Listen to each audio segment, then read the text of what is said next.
Hey guys, what's up? Welcome to today's video. This is the first part of an ankle and knee mobility series. Today we're going to talk about knee and ankle cars, the rotational function of the knee and the cars, and at the end we will show you how to differentiate between ankle movement and knee movement during the cars. So have fun and keep watching.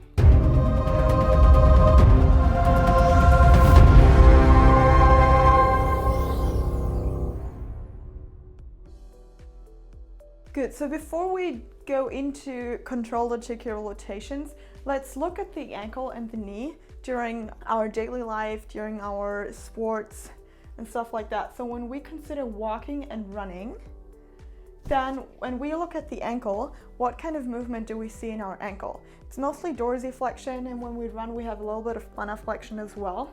When we look at the knee, we have extension, there is an O missing, extension and flexion. So when we go and look at the sports like dancing, we have a lot of plantarflexion. We might also have a little bit of dorsiflexion, really depends on the dance. But if we look at something like ballet or something, then we have a lot of plantarflexion. We also have a lot of knee extension because we want to keep our knees straight. And depending on the sport or depending on the dance, we also have knee flexion.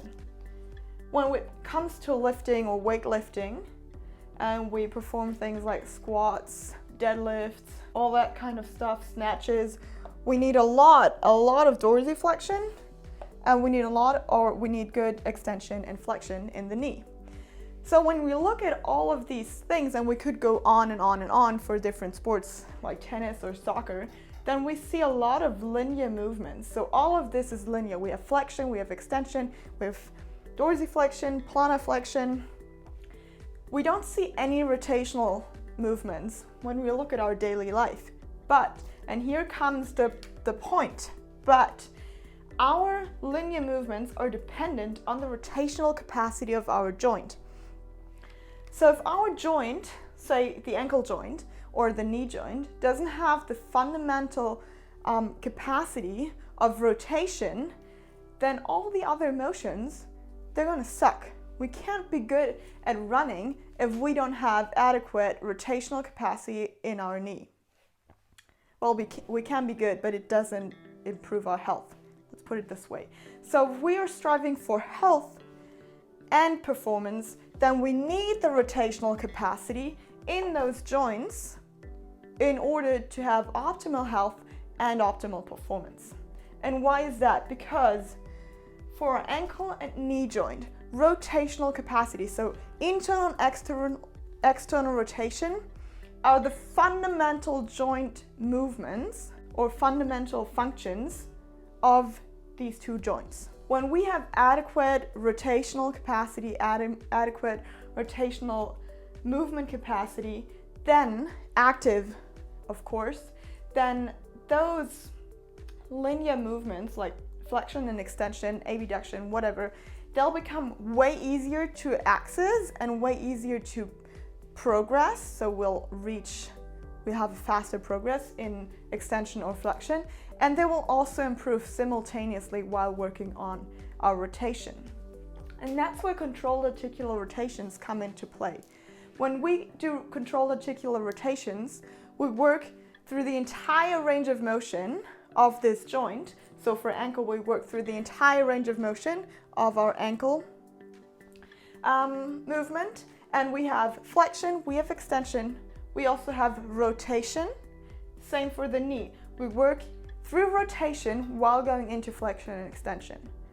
And that's why we advocate those controlled articular rotations as the number one thing to do every single day. Because other than in your daily life, you actually work through your active range of motion of rotation. So let's take a closer look on our cars. I will show you the cars and also what's important to watch out for, okay? So for our knee cars, we're starting with an RNC grip. So right arm under the right knee. With our left free hand, we'll place it on the tibia. So right here on this bony structure under the knee. And why is that so? Because we want to feel the tibia rotating and moving. That's just for us a better feedback so we feel what's going on, okay? So from here, usually I like to start in dorsiflexion so I can limit a little bit of my ankle movement because there's so much tension. My ankle feels very stiff and under tension. From here, I could go first with my ankle, you see it here, and then my tibia would follow and I could feel that with my hand. So what's really important is that you should keep the ankle as stiff as possible and only rotate through your tibia while having the ankle at the same place. So from here I could go even further, but that would be ankle movement, okay? So what's really important here is we have to make sure that we are able to control each joint independently from each other, okay? So that's why it's so important that we can dissociate between ankle and knee movement or knee motion. So that's why we start first with our external rotation. I feel it here. Then I go up into knee extension, rotate through my tibia again, and down with internal rotation up as high as I can. Knee rotation down. It gets harder to rotate your tibia when you reach full knee extension. It's not anatomically possible to have rotation from your knee in full knee extension. Only hypermobile people might be able to do that, but let's talk about normal people, and that's why it's so hard to rotate here at knee extension. That's just a quick side note. So I hope this is clear for the knee joint to differentiate between ankle and knee movement. So let's move on to our ankle cars. So for ankle cars, the same applies here. We want to feel our tibia here, but now we have the control with the hand here to control there is no tibia movement, okay? So almost the same here. I could go in full eversion with my ankle, but with tibia external rotation. But that's not what we want here. So I can control here. Of course the muscles engaged and working here, but I just go only as far to the side as there's no tibia external rotation. Then I go down, plantar flexion to the side, inversion of the ankle, no tibia motion, and dorsiflexion back.